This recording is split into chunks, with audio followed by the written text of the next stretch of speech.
ایک عورت جس کی عمر 40 سال سے زیادہ ہو گئی لیکن اس کو شادی کے لیے کوئی مرد پسند نہ آیا.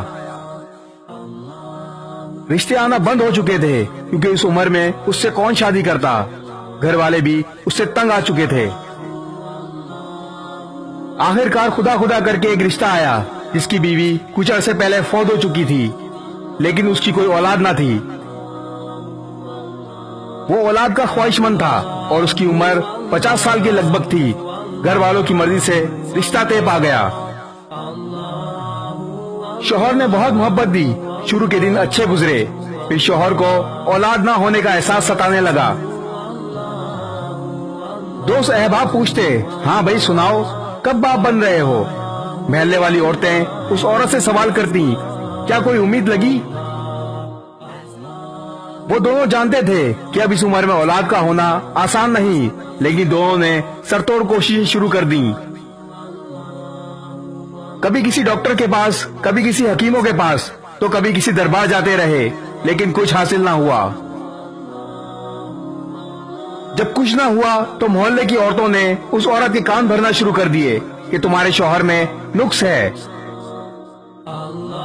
ادھر شوہر کے دوستوں نے بھی اس کے کان بھرنا شروع کر دیے کہ تم بانج عورت بحال آئے ہو.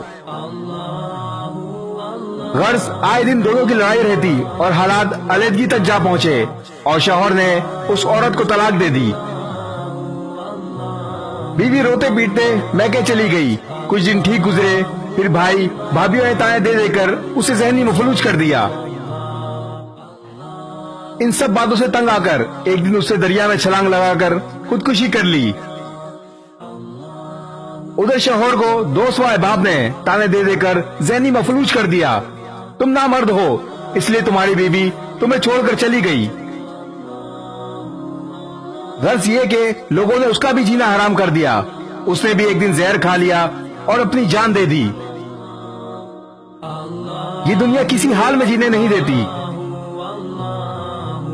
عورت اور اس کا شوہر لوگوں کی باتیں سن سن کر اپنے سر پر سوار کرتے چلے گئے اور علیحدہ ہو کر جانیں بھی گوا دیں. اولاد کا ہونا امر خدا بندی ہے. خدا چاہے تو کسی عمر میں بھی اس نعمت سے نواز سکتا ہے.